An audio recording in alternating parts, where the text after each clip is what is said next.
Yay, looks like more of these pro mixing secrets. As if there's a bunch of pro mixers out there in a secret cabal that meet in the Legion of Doom, and they say, hey, these are secrets. We can't let anybody know about this stuff, okay? So now this brave whistleblower has come forward to give you the pro secrets that mixers are hiding from you, and you'd never know otherwise. So let's see. Is this one of those ones where they kind of tease you on YouTube and then they upsell you? Let's see. You can be getting better mixes in 7 minutes. Learn the proven A/B mixing strategy used by pro mixing engineers. Join our free private Facebook group. So it doesn't look like he's selling anything. Let's see. Let's go look on that Facebook group. It's private. No promotion. Who knows? I don't know that he's selling anything, but it's private, so I don't know. So let's see what we got here, anyways. So how do you get awesome sounding, banging mixes that will get you more listens and likes across all your social networks? Well, I'm going to show you how in this quick and easy tutorial right now. I love when they say right now and then they play some kind of intro thing. It happens, we're going to get started right now. And then they go on to, hey, are you having problems with your significant other? Hi, what's up? Artie here from the Skylab Music Group, bringing you the best pro tips and advice for music producers, artists, and engineers to help you propel your music and your career to the next level. On this channel, we do a lot of tips and strategy videos, as well as tech reviews. So you know your song is a hit, your vocals are amazing, but somehow your mixes are falling short, and you know they're not quite up to the level that you know they should be. It's something producers, artists, and engineers battle with every day on every song. Many, many moons ago, back in the days of analog, I had my first unexpected hit record. It hit #1 on the Billboard charts, the single went platinum, so I started getting calls from all over. Oh, wow. But I knew my mixing skills weren't quite up to the level of the other top mix engineers out there. Not yet. But this was my big shot to get to the next level, so I had to get real good, real fast. So I sat down with an incredible engineer and friend of mine, Bruce Miller, who I used to assist for back in the days at Quad Studios. What Bruce taught me in a 10-minute conversation had such an impact on me, it forever changed the way that I approach mixing. Through the years, I've adopted my own approach to this and refined what works for me now in the digital age. And that's what I'm about to teach you. So what is it? Get ready, it's the big reveal. It's the real art of A-B. A-Bing is simply comparing your mix to other mixes of the same genre and style. But wait, is that a secret?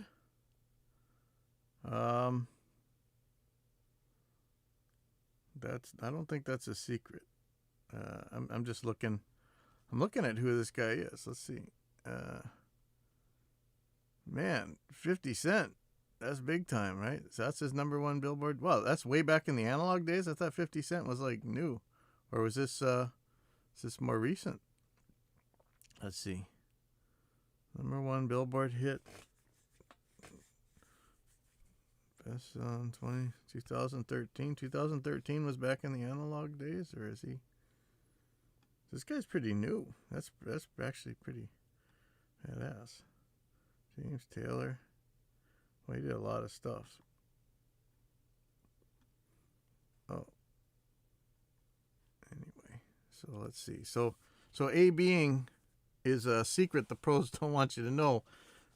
Never mind that, there's all kinds of plugins out there that allow you to A/B stuff, and people come up with all kinds of techniques like Reaper scripts and stuff so you can do A/B testing and stuff. Let's see if I'm just shocked by this revelation. Let's see if it gets better. But to really take advantage of this technique, you have to know how to do it right. So what does that mean exactly?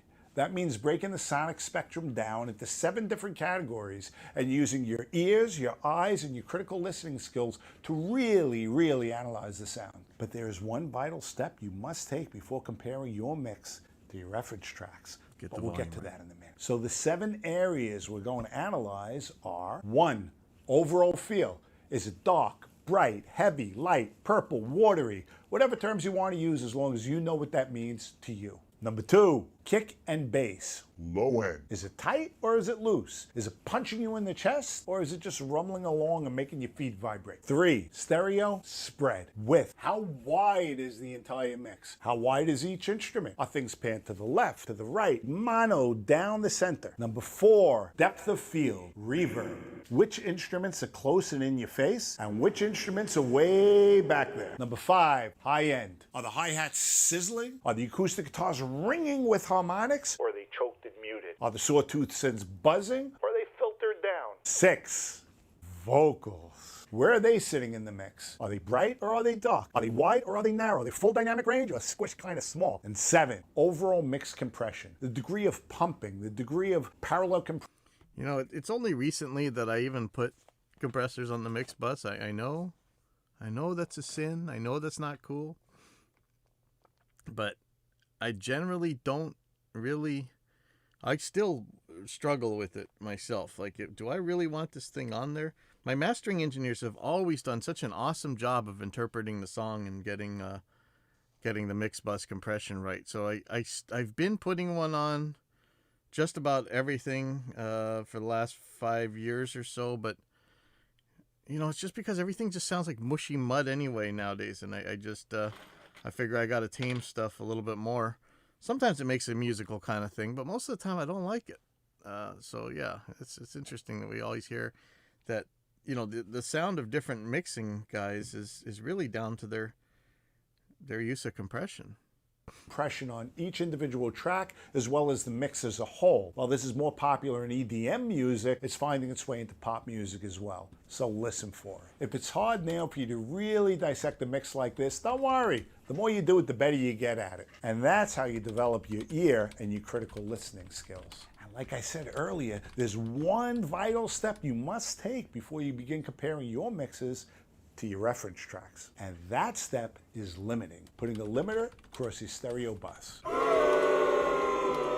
Let me explain why. When comparing our mix to a commercially released song on Spotify, iTunes, or a CD, we have to be aware that those songs have already been mastered while ours hasn't yet. And comparing a mastered mix to an unmastered mix is just an unfair comparison. So I've built up a custom master chain of 7 plugins I use across my stereo bus to start off with. The settings are fairly neutral. I save it as a preset in my channel strip, and I pop that baby on there whenever I need it. But to make things simple for you, and for our purposes here, the important ones are the limiter, the frequency analyzer, and the loudness meter. Okay, so let's dive into the computer, and I'm going to show you how I use these plugins. First, I bring my mix to a point I'm comfortable with. So here's my current mix. Right. So what does that mean? Output ceiling to negative curve over here is comfortable with. So here, you know, I was making fun of this secrets kind of thing earlier, but you know, this is kind of cool. He's showing you how he checks his master chain. This is not a, you know, I think the title's a little clickbaity, but this is kind of cool. Let's see what this guy does. Here's my current mix without the limiter.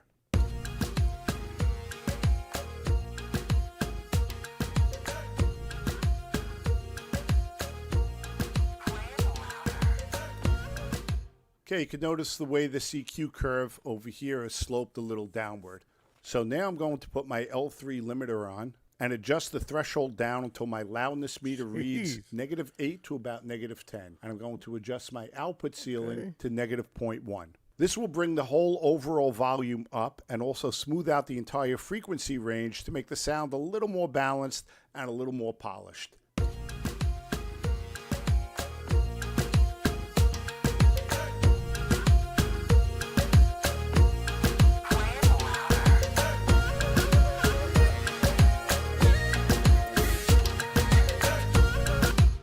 As you can see, the bass over here is a little smashed, but we didn't exceed our 0 limit over here.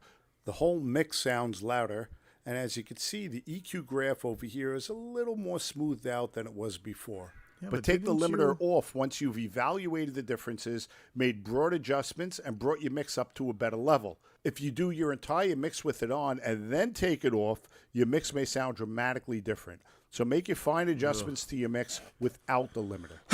This is scary stuff. Like, which limiter is he talking about? He's talking about the multiband limiter he's got there, or, you know, I don't. That's one of the things. Like, you hear about people putting on a compressor on the mix bus, way late in the game, and it kind of changing everything, or else just taking on and off and sending it to the mastering engineer that way. This sounds a little terrifying to make sure you. I guess if you really stuck with this formula, you'd be okay. I'm interested in. He's got a bunch of Waves plugins that do this stuff, but what would you guys use for free for? Looks like a loudness analyzer, so I would think Ulean maybe. Span for the frequency analyzer, though I have trouble using that. I think maybe it'd be Shope instead. And then whatever that, I don't know, what else, what other we got? How do you know what song to use? Well, 3 steps. Yeah. 1, match your song up to a song of the same style and around the same tempo. If you're comparing your hip-hop song against an up-tempo club track or against the country song, it's not going to work. The sonic spectrum is just too far apart. So make sure the style and the tempos are close. 2, pick songs you know sound great. If it's on the radio, there's a good chance that's a pretty decent mix. But coming from where I come from, if it's on the radio, it's just crap, right? That's the attitude.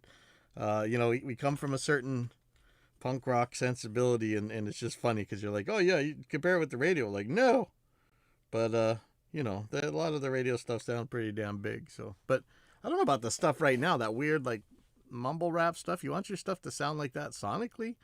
I understand that musically a lot of people like that, but I don't think anybody wants their stuff to sound like that.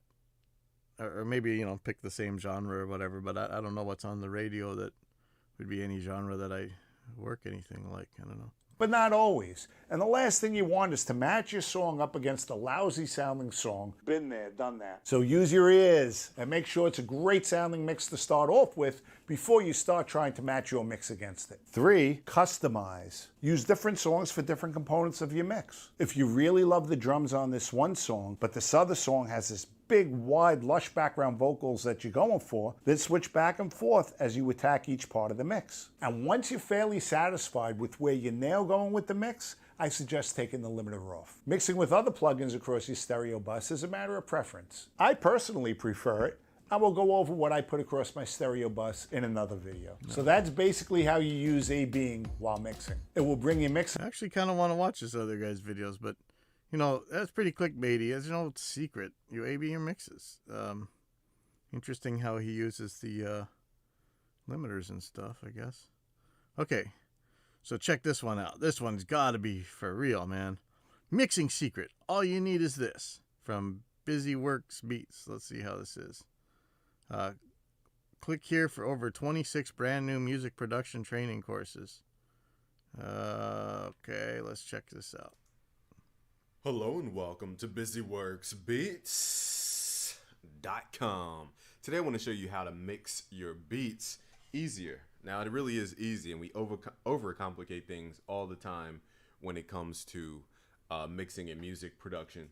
So today I'm going to go over the one plugin you need, and the only plugin you really need to mix your beats properly. Now this is with the exclusion of 2 things, and I'll get into what those 2 things are later. But firstly, let's open up the plugin. Now you can use any channel strip. Most channel strips come with the same characteristics. So where's my channel strip? We're going to start with the SSL channel strip. Okay, the channel strip, you're going to find it with other companies too. I forgot. I was like wondering why I was low in volume. Duh, here we go. Now the volume's back. So here's the track I made on the Akai Fire, and I'll show you the beat making video soon. But you can see right now we're clipping. Actually, it might mess up the video, so let me turn this down a little bit.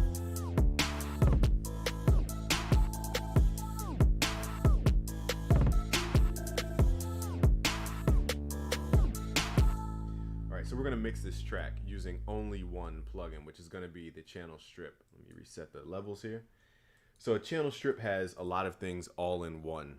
It has a preamp in it. It has an EQ in it. It has a compressor area in it. It has what's called an expander in it. It has a low pass and a high pass filter, and it also has a fader and an output. So there's a lot you can do with a channel strip. It seems simple, but there's a lot you can do with this. And the more you start using very minimalistic things, you'll realize all the little nuances that make a sound a certain way. Now the exclusions that I was talking about, the only thing that's not on here is a stereo imaging plugin, and there was one and a reverb, okay?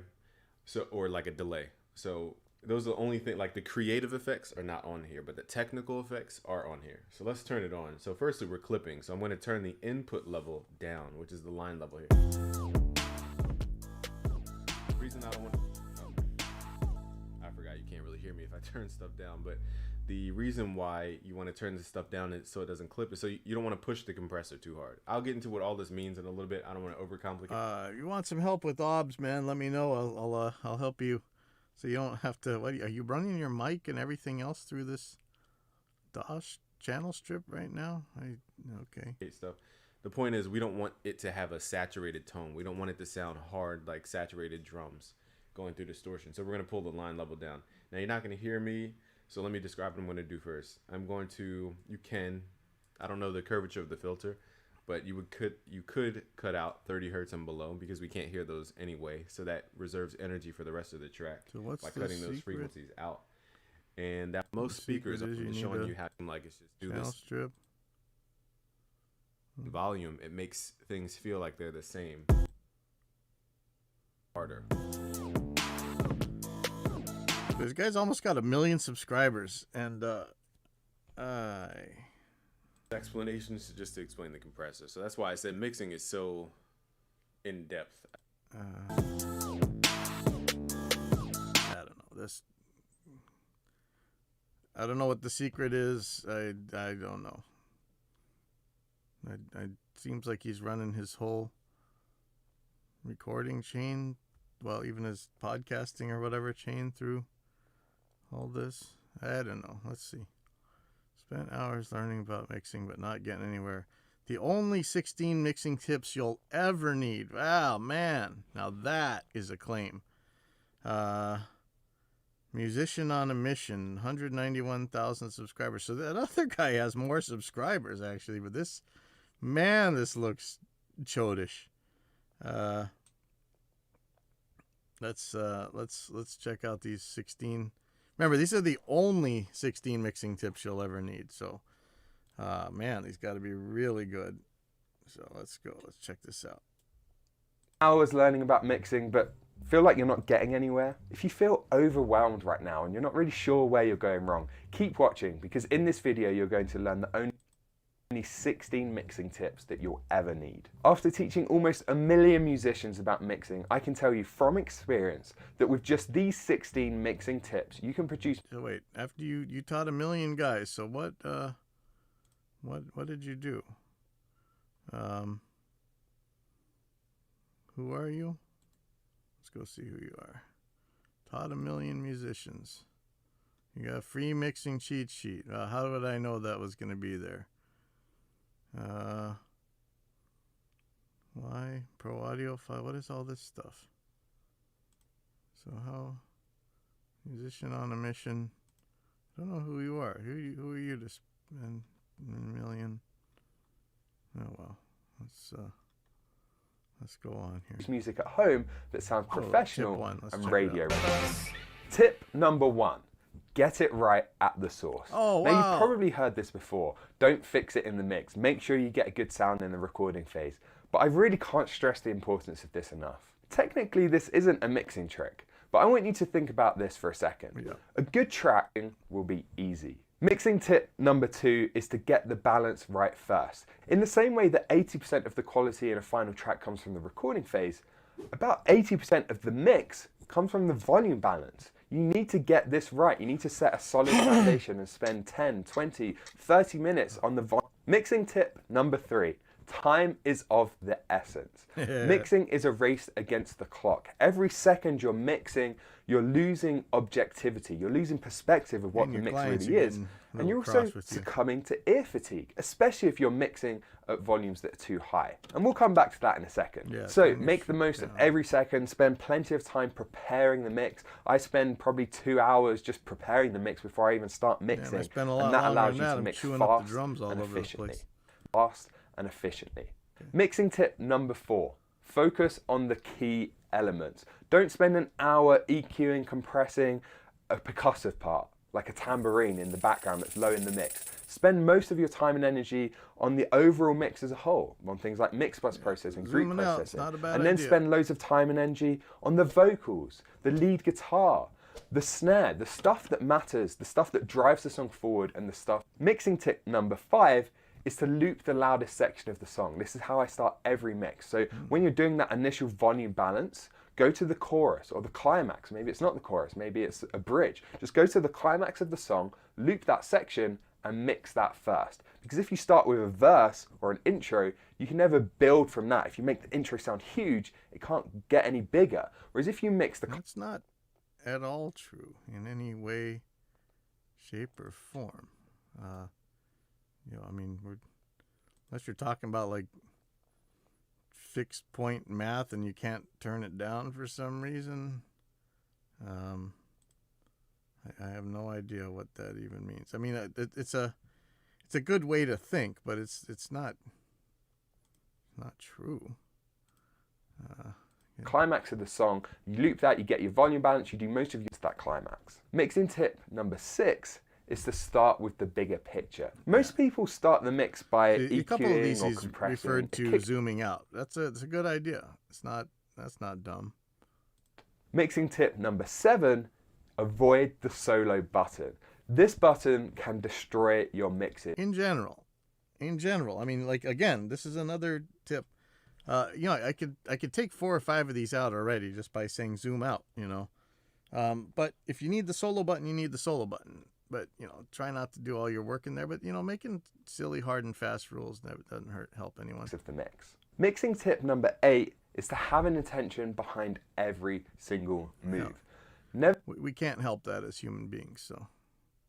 Mixing tip number 9 is to check your moves. So every time you apply a plugin, every time you do something, volume match it. So just the volume so that it's the same volume coming out as going in. And Not hit a bad that tip. bypass button a few times. So bypass, check the volume, bring it back in, bypass, check the volume. Once you've got the same volume, just click that bypass button a few times and really focus. Shut your eyes and just listen. Yeah, that's not a bad idea. Does it actually sound better when I put this plugin in, or just louder? Or sometimes, did the plugin make it quieter, and that's why you think it sounds better? Maybe you need to mute that part in the mix. Not a bad tip. Hey, does this sound better? And sometimes what I like to do is trick myself. I click it, shut my eyes, click it loads of times until I can't remember.